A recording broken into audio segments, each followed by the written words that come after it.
Good afternoon, everyone. We are going to get started here in just a minute. I think we'll get one more person or a few more people into the meeting, and then we will get started.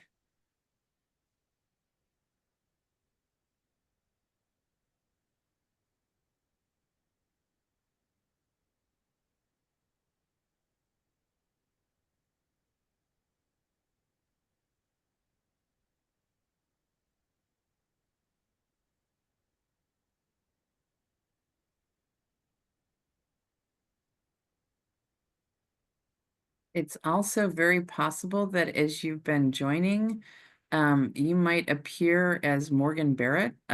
She is the person who sent out our email reminder to everyone, and she used her personal link. So if you check your name and want to change it, I believe that if you hover over your name and click in the upper right-hand corner on the three dots, it will allow you to change your name. And thank you all so much for joining us. I believe we should probably go ahead and get started because we have quite a bit that we want to get out to you here today. My name is Laura Downey, and I am with the Kansas Association for Conservation and Environmental Education. And it is my pleasure to welcome you to our Environmental Education Landscape Analysis Review. We wanted to share with you just a little bit of a welcome, and to get you started, please introduce yourselves and let us know where you're from, where you're coming from, and what organization or school you are with, so that folks in the chat can get to know you. So if you would type that in the chat, that would be lovely. We're going to do a quick land acknowledgement to get us going this morning, and then we're going to do an overview of the data that we've collected. We have a fabulous expert panel who is going to be reacting to the data and letting us know what stood out for them, and then we'll be looking for your input and your ideas as we get going here. So welcome, everyone, and I'm going to turn it over to Katie. Thanks so much, Laura. We want to get us started by expressing our gratitude and our gratitude for the stories that many of you shared with us that we're going to be talking about in the data that we see here today, and gratitude for your time spending learning about what we know about environmental and outdoor learning in our 6 states. We also want to share gratitude for the land and the special places that we get to teach about with our students. Wherever you are today across 6 states, you are on the stolen land of Indigenous peoples who have been learning and teaching about these lands for thousands of years. I am on the stolen lands of the Arapaho and Cheyenne peoples. And in the spirit of gratitude, I invite you to take a moment and think about one way that you can show gratitude for the amazing planet that you get to teach about and the people who stewarded it for many years before us and continue to steward it. So I invite you to think about one thing you can do today to show that gratitude. Thanks so much, Katie. And I want to acknowledge and express gratitude to the amazing leadership team that has helped to gather this data and analyze this data and is here with us to present it. You just heard from Katie Navin, who's with the Colorado Alliance for Environmental Education. Also with us is Lynette Bernard, who is with the Iowa Conservation Education Coalition. Leslie Moylan is with the Missouri Environmental Education Association. Amber Schlitz with the Nebraska Alliance for Conservation and Environmental Education, and Susan McGuire with the Wyoming Alliance for Environmental Education. They are your state contacts, state point of contacts, and we will get their contact information at the end, but I really want to express my gratitude to this team. They're going to be helped to present today. So this information was put together through a partnership of the PEEPs and Co. Colorado states. So collectively, Colorado, Iowa, Kansas, Missouri, Nebraska, and Wyoming are the organizations that have gathered this data and are sharing it with you here today. We are all affiliates of the North American Association for Environmental Education, and we want to express some additional gratitude to them for supporting this work. Also, especially to the Pisces Foundation, who helped to fund this work, and a big amount of gratitude to the Southeastern Environmental Education Alliance, who began this process of looking at the landscape of environmental education in the Southeast, and who we borrowed from and stole from heavily to do this work here in our region. So a little bit about the work that we've been doing. We were very interested in finding out what was going on with environmental education. Um, there's lots of organizations that provide high quality environmental education programs across the region. There's many that um, are doing it in their schools and in their classrooms. And what we were very interested in finding out was getting some data on what exactly is going on in the field of environmental education and what does it look like on the ground.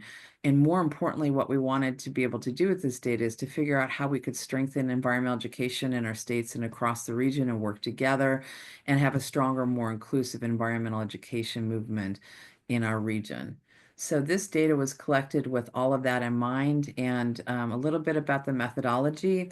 We did an online survey which was developed collaboratively, and we provided it, or we collected data from two main entities. Those that we call EE providers, those are the folks who are offering environmental education programmings at their organizations, their zoos, their nature centers, their conservation districts, too many to mention. And then also a separate survey that was administered to K-12 teachers and administrators. We tried to connect with as many related organizations and networks as we possibly could. So the survey for environmental education providers was open to any nonprofit and government agency, higher education institute, or any entity that says that they do environmental education, as well as working really hard to get a hold of teachers and administrators in our states. Oops, there we go. So without any further ado, I am going to pass it on to Amber to start talking to you about what we found out in our teacher and administrator landscape analysis. Hey, Laura. Yeah, so the first one we're going to look at is the teacher and administrator landscape analysis. So you can go to the next slide, please. So with this survey, we heard from over 398 teachers, around 400 teachers and 65 administrators. And this survey focused on four major topics: outdoor learning and outdoor spaces, field trips, professional development, and the integration of EE across the curriculum.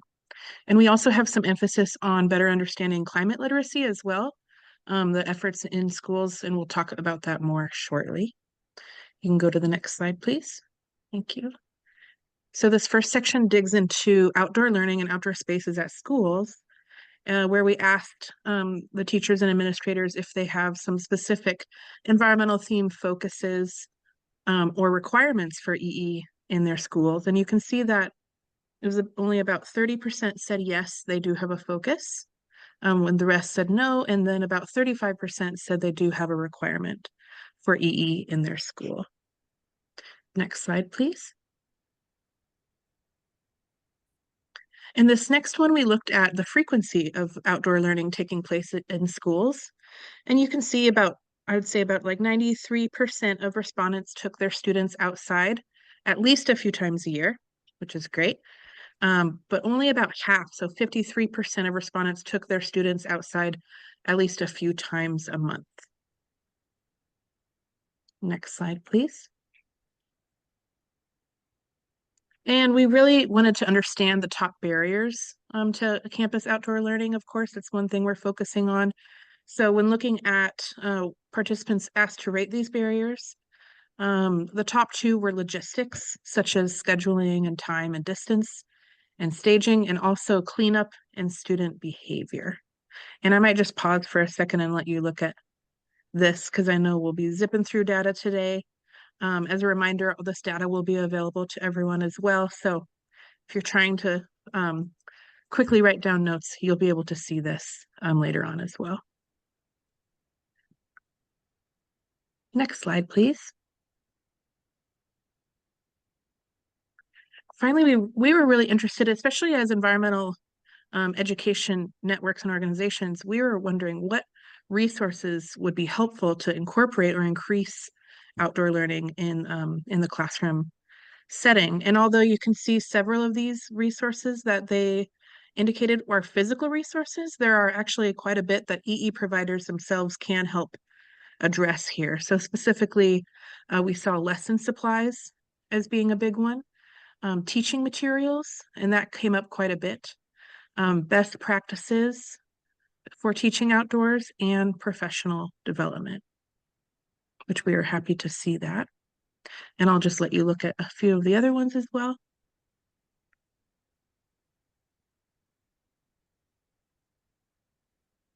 Okay, next slide. And I'll pass it along to Sue. Thank you. So we know that a lot of the environmental education that happens in schools occurs during field trips, and 50% of teachers have taken field trips focused on environmental education or learning outdoors. We also wanted to know what's the ideal length of time for these field trips. The majority said full day, but we all know that that's not possible in all school settings and with all grades. The next most popular was 1.5 to 2 hours. 30 minutes or less, it was the least popular, which makes sense, although there are a lot of programs that offer that very short programming.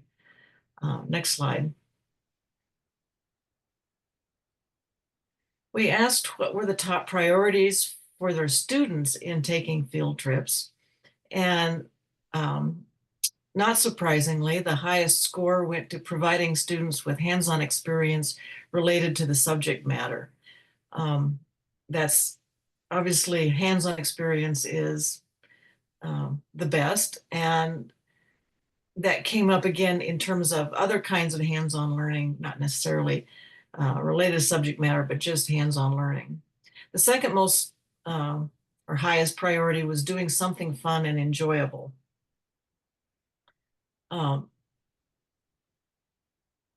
Surprisingly, getting students out of the classroom was ranked lower, although that is still a fairly high consideration. Next slide. We asked what are the limiting factors to field trips, because we hear about that a lot from teachers. Transportation availability was by far and away the biggest, but even for those schools that have transportation, the cost was prohibitive. In some cases, site fees were a limiting factor, and the capacities of students, either their age or their behavior when they're outdoors and on field trips, was an issue. Next slide.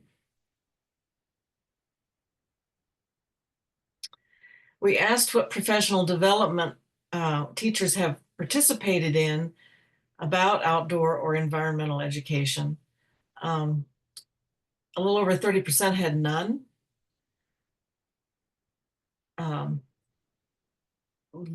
Ranking very high was doing research about outdoor learning or environmental education. They're in the middle, along with professional organization conference workshops. So going to workshops at, for example, science teacher conferences. At the very bottom there, colleague and networking interactions was also significant, showing that if you are interested in expanding your knowledge about outdoor teaching, pairing up with a colleague who does it already might be a good way to gain those skills. Next slide.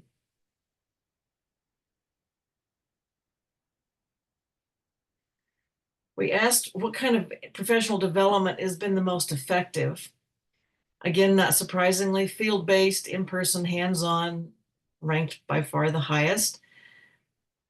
Also in-person hands-on training, other kinds of hands-on training opportunities, and conferences, trainings, or workshops were effective for people, along with collaboration and networking opportunities. Next slide. Topics of interest that teachers were interested in learning more about.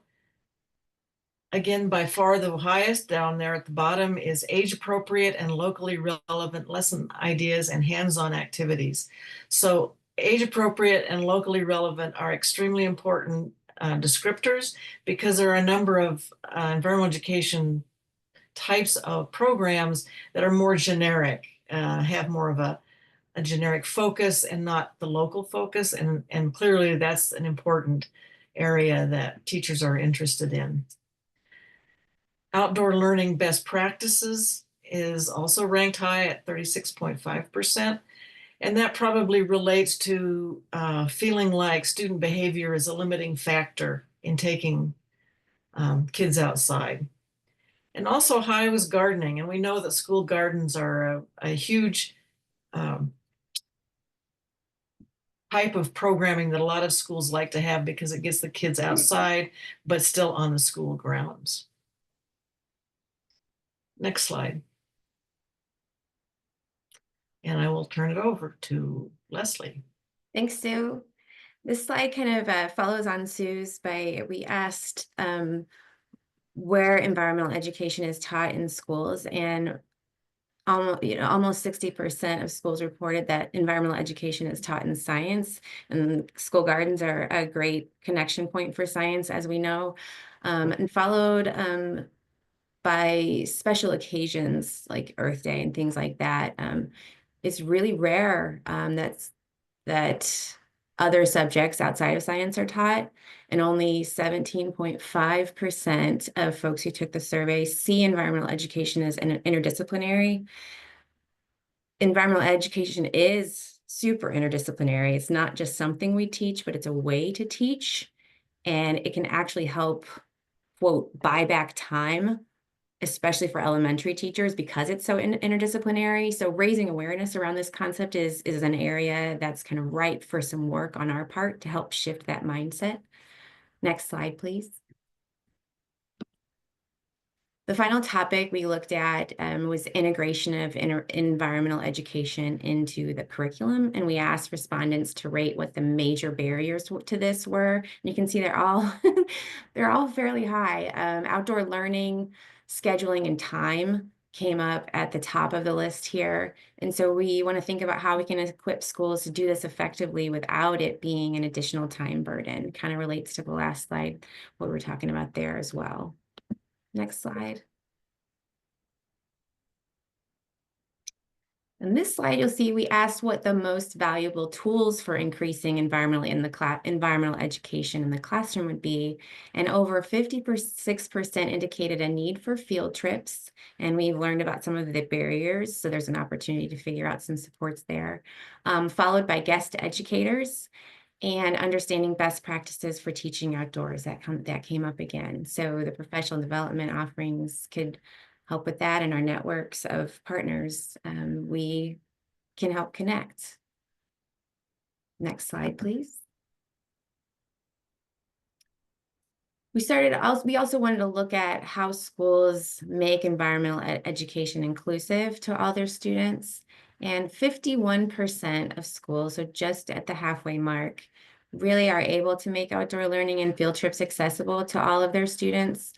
33% do nothing to address inclusivity. So while we don't know all the reasons for this, there's clearly a need here to make sure that all students can participate in outdoor learning. Next slide. According to a recent study released by the North American Association of Environmental Education on climate literacy, there was a lot of great data, and we felt it was so relevant to and complementary to our survey as well. So we wanted to include that here. According to their survey, only 39% of teachers say that they're teaching climate change. And I'm going to pop this study into the chat real quick. Make sure I send it to everyone. All right, that's in the chat. So this, the majority of climate change education is happening in middle to high school science. So that's something to consider, that it's happening in the upper grades, certain classes. Definitely a lot of room for improvement. Next slide, please. One of the reasons that it's not happening so much probably is that only 58% of teachers feel confident talking about this topic. Only 1 in 5 feel that they're very informed, and elementary teachers report feeling the least confident.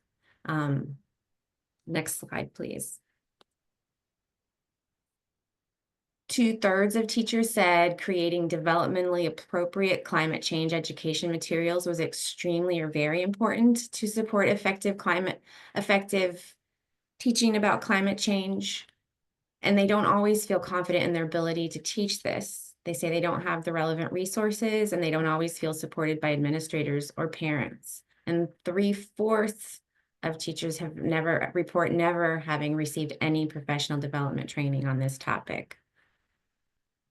Next slide. And I'm going to turn it over to Lynette, who will share a little bit about what we asked our environmental education providers. Thanks, Leslie. So yes, the first webinar that we did was all focused on those EE provider responses. And so we just, Uh-oh. I know I'm not on screen, but I really am here. So let's go to the next slide.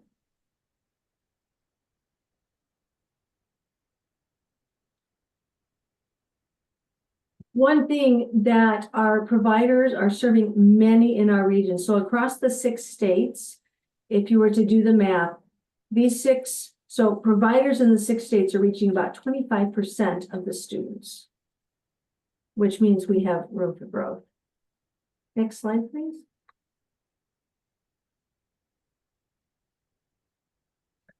And there's a bunch of data here that we combined onto one slide. But what the data tells us is that most environmental or conservation education providers are nonprofit. Many are working with a very small budget of less than $250,000.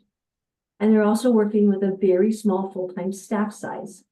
So these conservation education providers tend to do a lot with a little. Next slide.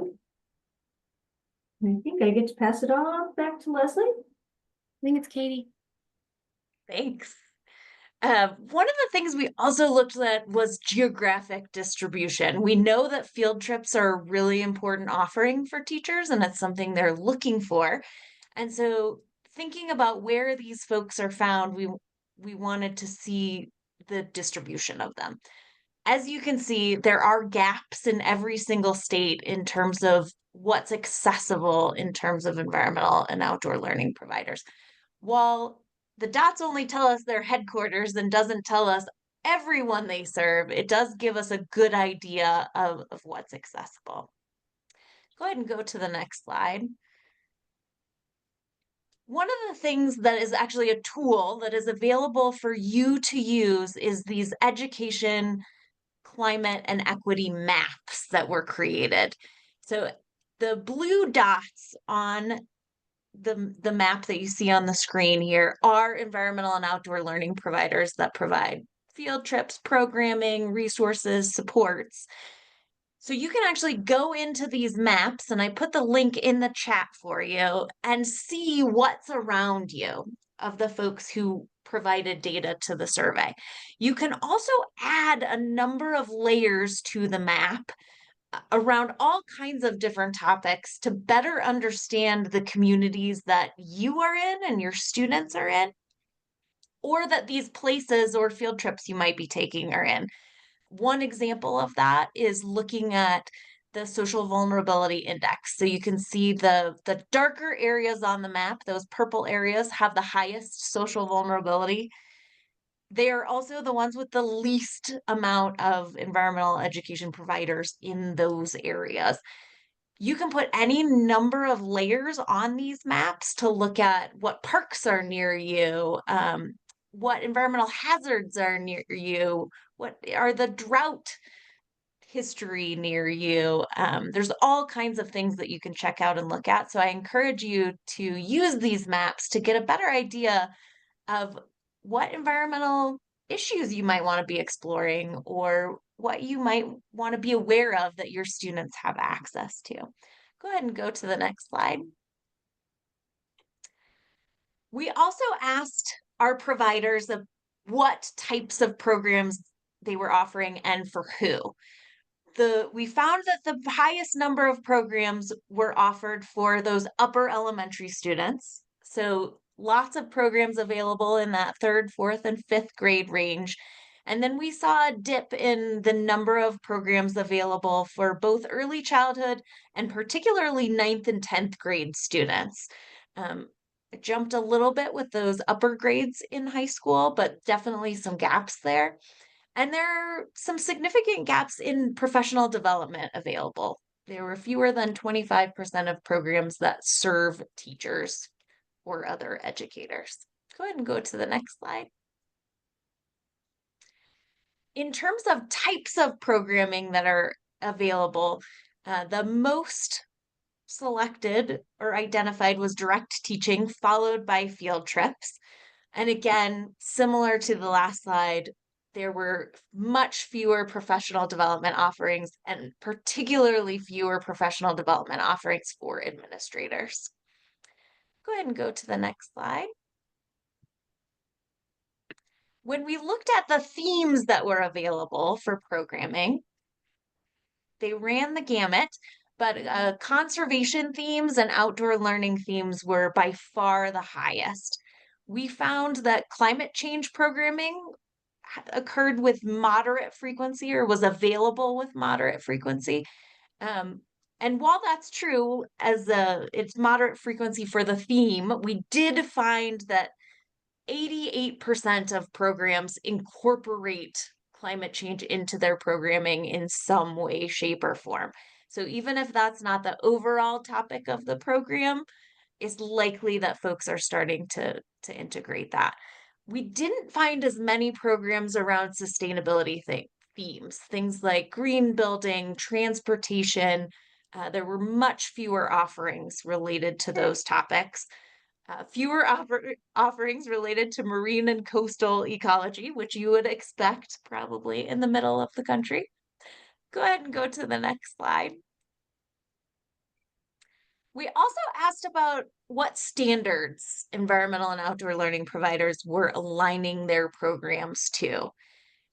Of the programs that do align their programming to standards, primarily folks were aligning to the next generation science standards. Followed by their specific state academic standards. About 30% were aligning to those. However, about 42% of programming is not aligned with any standards. Sometimes that makes sense. It might be summer programming, summer camps that might not be directly school-based. But other times it doesn't make sense. And so that's something as a field we need to look at. So we're making sure that teachers and administrators have the tools that they need to be able to engage in these programs. And I will pass it off to Leslie. Thanks. So we also asked providers about the accessibility accommodations they provide if programs are offered at their site.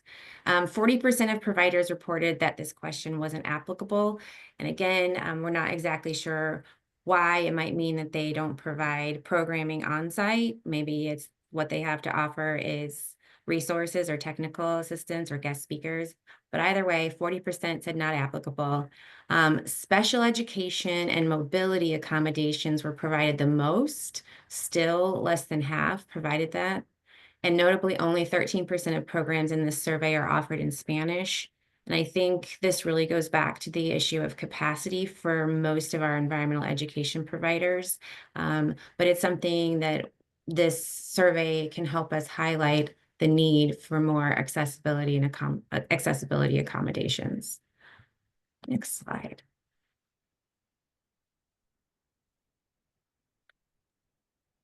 So you've had the opportunity now to kind of see some of the data. We will be sharing this slide deck, and we hit a bunch of slides. Otherwise, you would have been here until late in the evening looking at all this data. But we've tried to give you a picture of what the data look like coming from schools, from teachers and administrators about what's happening with environmental education in schools and districts, and a little bit of a snapshot of what's happening in terms of programming that's being offered in regions and communities across these 6 states. And again, we really want to think about how can we use our collective wisdom to make sense of this data and to build a stronger, more inclusive environmental education programming and movement in our region. So I'm about to turn over to our expert panel, and what I'm going to ask them to react to is what stood out from you in this data? What's the story from you, and what does how do you contextualize it given your experience, and what opportunities do you see that might exist for collaboration and powerful collective impact? And what are ways that we can improve environmental and outdoor learning in our communities? And so here with us today, and I will do a more full introduction, but we're really pleased and honored to have Matt Crable with us today. He is the Senior Director for Open Syed Chamru, and I'm not even going to try to pronounce your last name, Chamru, because I always mispronounce it. But he's a senior at Green Tech Academy High School, and he's also the reporter for the Olathe West FFA chapter here in Kansas. Kelly Harding, who's the program director at the Green School Alliance, and Dr. Sharonica Hardin-Bartley, who's a superintendent at university schools. So I am going to turn it over to Matt first to give his responses. But before I do, Matt, I would like to just read a little bit of an introduction for you. Matt has been somebody I've known for a long time, but he has really worked to revolutionize science education and empower teachers for the last 2 decades. He currently serves as a senior director of strategy and growth, and he supports the use of open SciEd materials in professional learning across the globe. Previously, Matt was the director for science at Achieve, where he coordinated efforts to develop the supply and demand for high-quality instructional materials designed for the NGSS. He also worked with the Kansas State Department of Education as a state science supervisor, where he led Kansas's participation as a lead state in developing the next generation science standards. I'm personally very proud that Kansas was one of those lead states to adopt the next generation science standards. He is also in his role, he managed the adoption process. We were one of the earliest adopters of NGSS, and he also coordinated a statewide effort to use the implementation of the next generation science standards as an opportunity to advance science education for all students. He was very heavily involved in engaging informal and non-formal educators in those processes, as well as teachers and administrators across the state. He was awarded the Kansas Association for Teachers of Science Outstanding Contributions to Science Education Award. He was elected the president of the Council of State Science Supervisors, and he was selected by Bethel College for their Young Alumni Award. He served on the Board of Science Education at the National Academies for Science, Engineering, and Medicine, and he began his career as a science educator at a high school where he taught for over 10 years, which is where I first had the honor and pleasure of meeting Matt. So Matt, I'm going to stop sharing my screen and I'm going to turn it over to you. Thanks, Laura. Thought you're going to shorten down that intro a little bit, but I'm very honored to be a part of this conversation and be in this space. I'll keep my comments short because I know there's a number of folks that want to weigh in on this. I mean, I think there's a huge amount of opportunity here for collaboration in spaces where we know we have a lot of challenges in this space that we're trying to solve, where there's a lot of logistics that sort of get in the way, and thinking about how people could work together across states to share resources, and thinking about with small organizations and small budgets, and thinking about like how they can divide and conquer some of these problems, and also thinking about the ways that can take advantage of. I see a lot of times, in this sort of science education space more broadly, there's a lot of reinventing the wheel.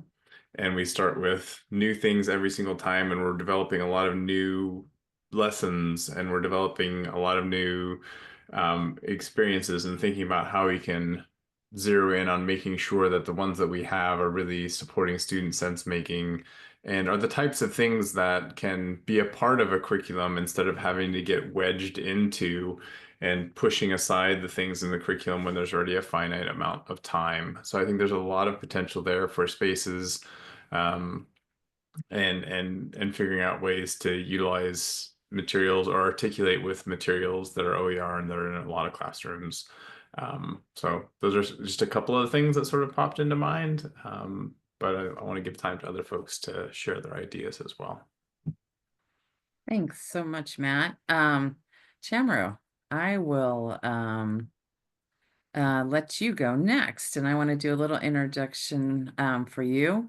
Chamro is the senior at Green Tech Academy at Olathe West in Olathe, Kansas, and I mentioned he serves as his school FFA chapter as the reporter, and he's also participating in the Olathe West Marching Band as a KMEA All-State flautist. He's the founder and co-president of the Olathe West Asian Student Union, and also serves as an opinions writer for the Olathe West newspaper, the Owl Post. And I have the distinct pleasure and honor of getting to work with Chamru as an intern this year, working on engaging students in conservation. So Chamru, I'll turn it over to you to give your remarks. All right, thank you for that introduction. So, yeah, so my school, Olathe West High School in Olathe, Kansas, has access to numerous outdoor learning spaces such as a greenhouse, a rooftop garden, and outdoor classrooms. Olathe West has promoted student-led recycling programs, an FFA chapter, and the Green Tech Academy program. As a Green Tech Academy student, I've learned hands-on regarding plant propagation, soil health, and even avian agriculture through our in-house chicken coop.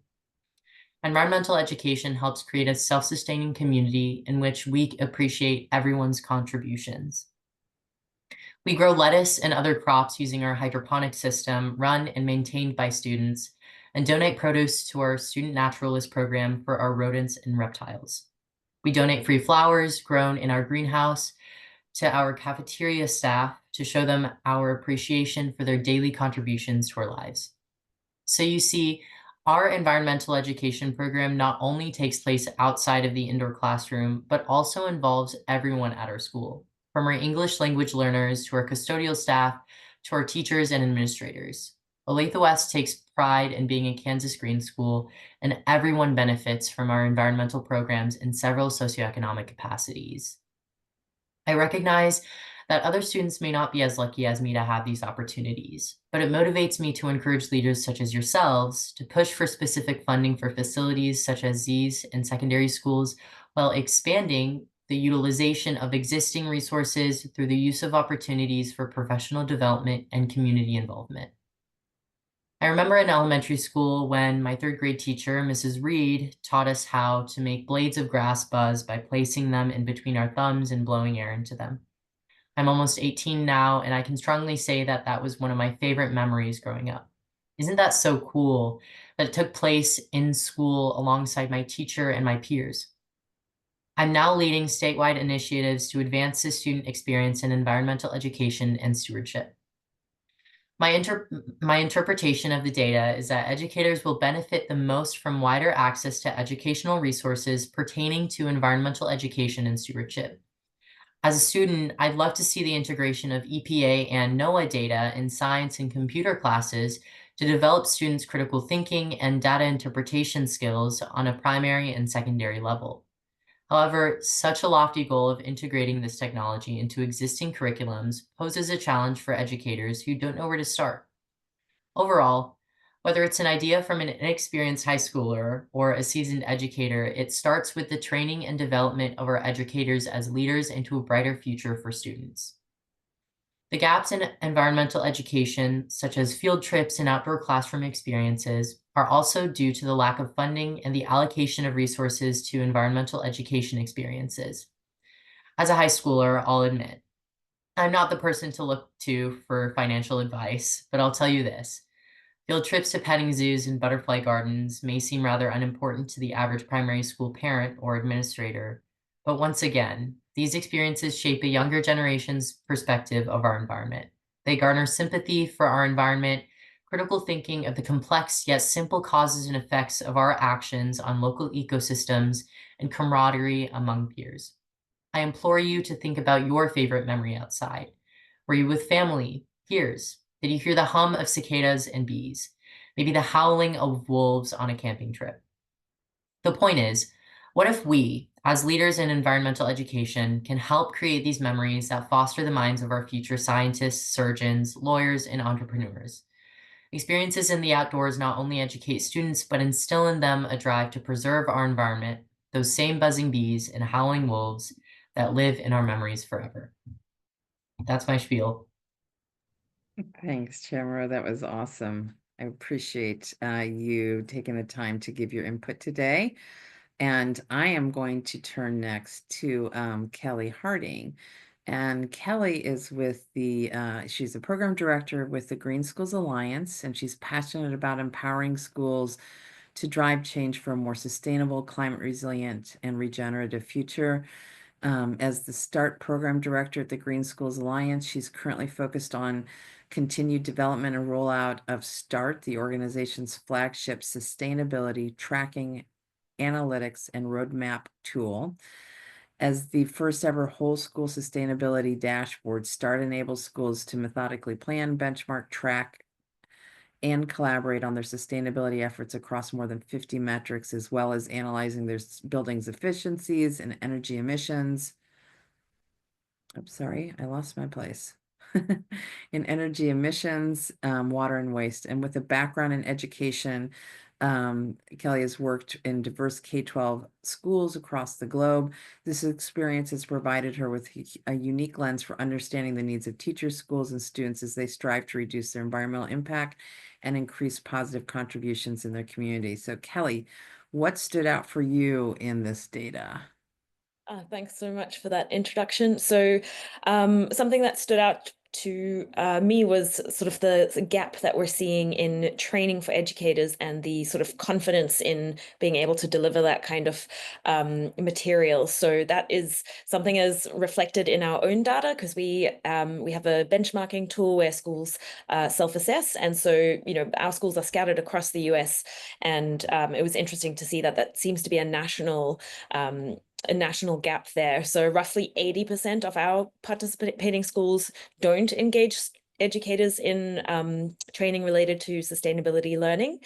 And I think that really does stand out to me. And so something that I was thinking about was sort of, you know, how do we, what are some of the incentives that we can try use to maximize engagement and participation, and then also building that training and confidence.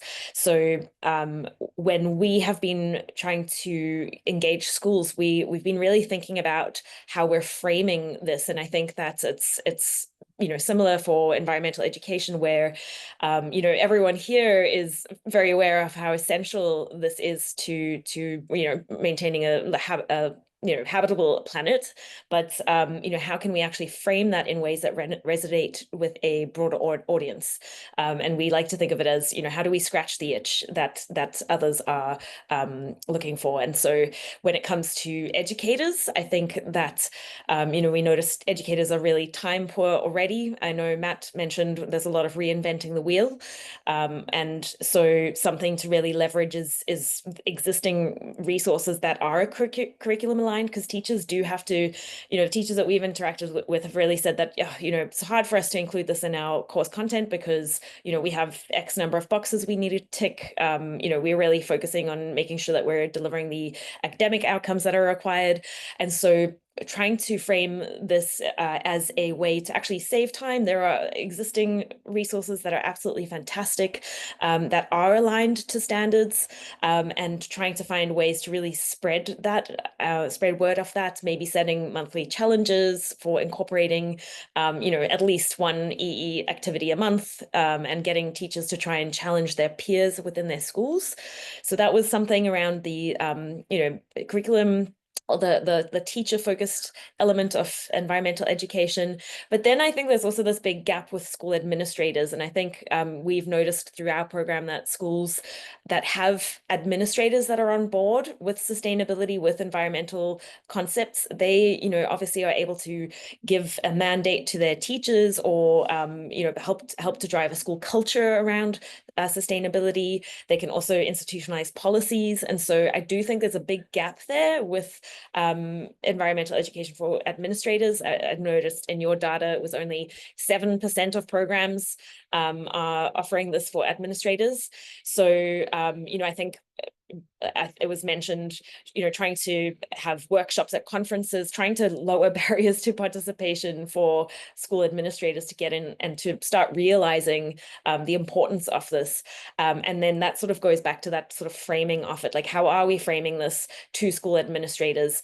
The sort of key interests for them might be, STEM skills, critical thinking, job preparedness, innovation, problem solving, and then, framing it also within the economy. People really do respond to economic principles. They're really concerned about business and outcomes for students in that regard too. And so looking at this as a sort of an analogy to the business world, where ESG, environmental, social, and governance considerations are really becoming quite mainstream.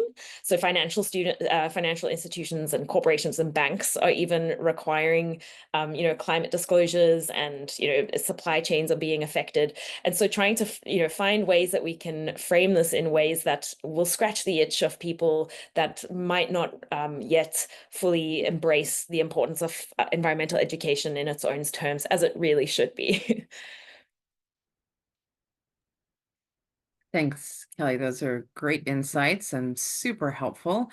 We're going to switch on to Dr. Shronika. And she's an administrator that does not meet the kinds of descriptions you were just giving. She's very much been supportive and embracive of her staff and her students doing environmental education.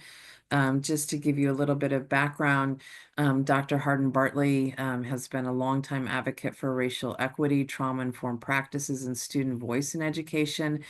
And she has served as the superintendent of the school district of University City since 2016. She's held previous positions as assistant superintendent with school districts in and around St. Louis area, and was the founding principal of Adams Elementary. We got to hear from Dr. Hardin-Bartley at our conference about the work that they've been doing at University City School, and I would love to hear school district, and I would love to hear from you, Dr. Hardin-Bartley, about your impressions of these data and what sticks out and stands out for you. Thank you for the opportunity. And I think I would affirm everything that has been shared. I think that embracing environmental education requires a mindset shift and really a reframing, a reimagining of what the educational experience can be. And so instead of thinking about what is, think about what is possible. And so that was our approach in University City. And we started with a teacher who was very eager and very excited to embrace the work in her classroom. And we allowed her and our students to help us dream. So all of our efforts from our sustainability class that has now expanded to sustainability 1 and 2 at our middle school, a sustainability class at our elementary school, an agricultural pathway at our high school. We are the only urban school in Missouri to have an agricultural pathway. All of that was born through the innovation and the desires of children and a very innovative teacher. And so one of our strategic priorities in the school district of University City centers on well-being and joy.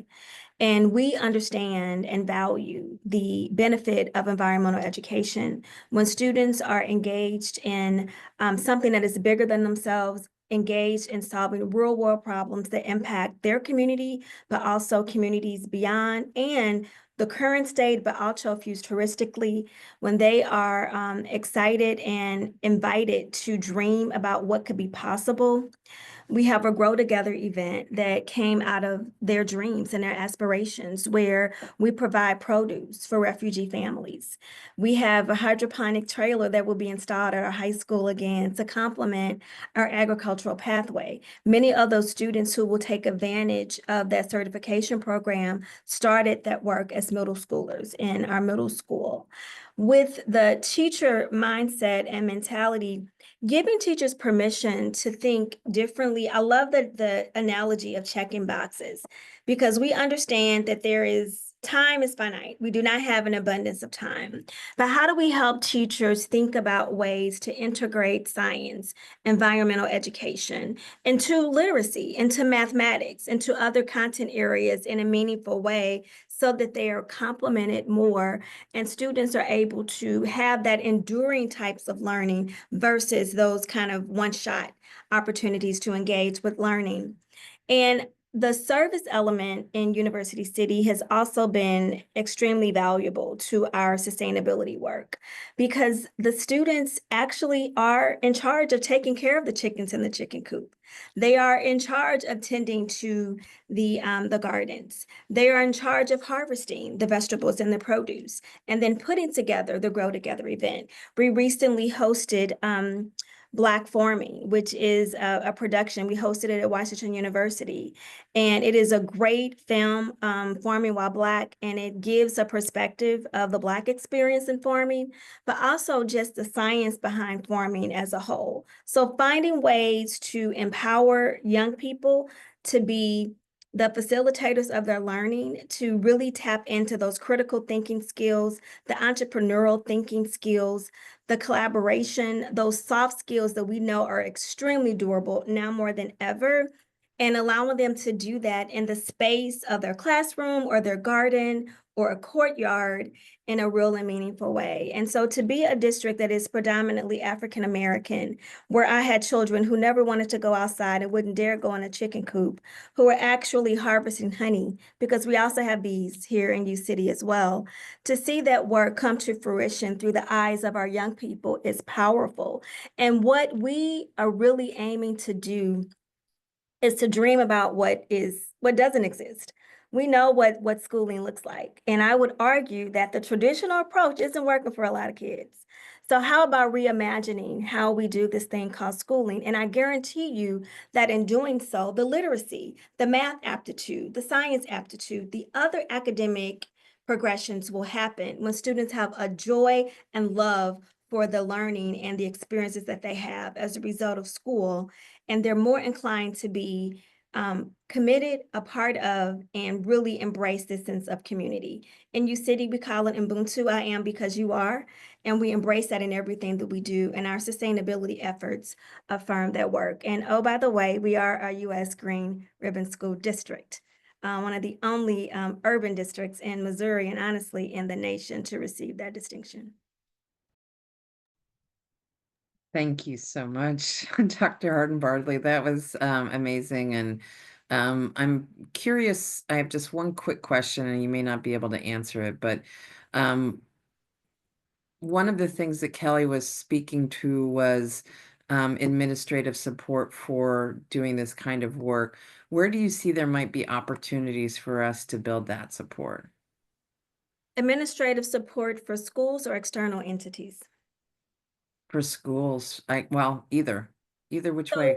So what we did, we started small, and we had a teacher again who wanted to embrace that work. And so we were able to allow her the time to have her courses, but also plan time to do some of the planning and thinking around the work. She went to the Cloud Institute to get that extensive training to come back and bring that learning back to us. It is difficult to be doing the work while you're still building the work. And so you have to invest time. And so we made that commitment to free up her class load by 50% that initial year, with the understanding that over time, her caseload would increase. But the administrative work, right now, we were just talking today, it's been very, very cold in St. Louis. And so chickens need to be tended to. They can't survive in the cold if the water freezes. So we have like a daily, every day, there is support to provide assistance for them. And so our students are on rotation, our teachers are on rotation, but just thinking about ways that the day-to-day work can still happen while the planning and the thinking piece can happen. And there is no right size. I think it really depends on your system, but I will say that you have to invest that planning time. We even use summer as planning for our teachers to come together to map our curricular pieces, to look at integration across content areas, particularly at our elementary level. We have a strong focus on literacy because that's where our students are struggling the most. So how do we incorporate those literary elements into the science education in a meaningful way? And teachers don't have time to do that while students are with them every day. So we try to use summer as a way to jumpstart that work, but then also knowing that there has to be planning throughout the year. The final thing that I'll say is we have garden facilitators that helps with some of that, that administrative planning. So teachers receive a small stipend in each building to serve as the garden facilitator for that building. So they're empowered. It's not a lot of money, but they're empowered to do that extra work to make sure that those systems are in place at the building level. Thank you so much. I appreciate your insight into that. And I am going to wrap us up here because we're getting pretty close. Again, I would really like to thank all of our amazing panel for joining us and sharing their perspectives on the data that we have. And now we would like to take a quick moment to get your data. So, Katie, I'm going to turn it over to you, I believe. Awesome. Thanks, Laura. I'm so inspired by the comments of all of our panelists. And I think we know that there is a lot of expertise in this Zoom room. So we want to hear what you think too. So we would love to give you the opportunity to share with us what one key need or opportunity for strengthening environmental and outdoor learning in schools that you see. Go ahead and go to the next slide. So to do that, you can either take a photo of that QR code on the screen or go to wooclap.com and enter that code SXRIGK so that you can answer that question and provide your expertise. I'm going to put that in the chat here. I'm going to leave this up for just a moment so everybody can get there.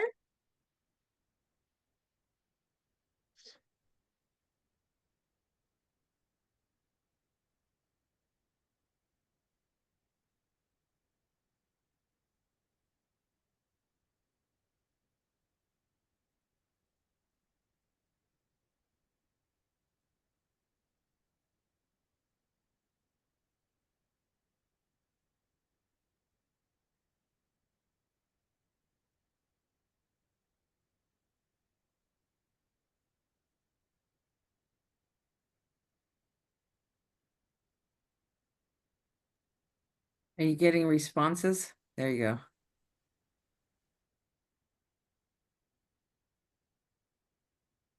Got a few popping up there. Transportation is a key need. You're sharing the slides, Katie, sorry.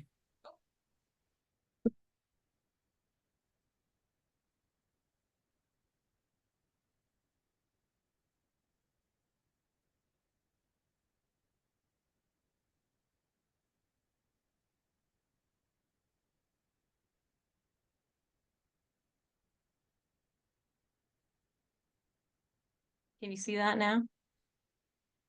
Mhm. Showcasing great examples of what's happening. state funding rather than relying on parent council committees, support from school boards, administrators, parents.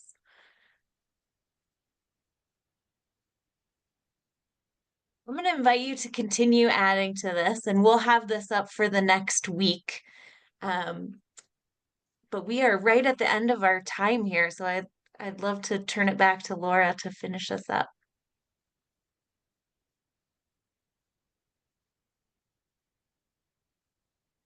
Thank you, Katie. So we really do want to say a special thank you to the folks who were involved in helping us do this analysis work, Brady Wolken and Dr. Sarah Jackson at Kansas State University. We had a really quick turnaround on the school data. We have more data still to analyze, and that will be forthcoming. That was done by Christopher Dalton. And for the survey platform and mapping that Katie shared the maps with you to our partners at EcoRise. We'll be looking at developing some of the tools to support our folks, continuing to convening stakeholders. We want to do some funders forums. We hear funding is needed, and so sharing this data with funders would be important. Professional development for our folks, and then ongoing data collection. And with that, I will leave you with our state contact folks. This recording will be available. We hope that you share it. We'll also send out the slides, which I mentioned have a number of additional slides that we weren't able to share with you today. And thank you again to our amazing panelists for sharing their insights and ideas here this afternoon and this evening, and to all of you for joining us. So please share this information with others that you think it would be appropriate, and thank you for joining us. Thank you so much, everyone.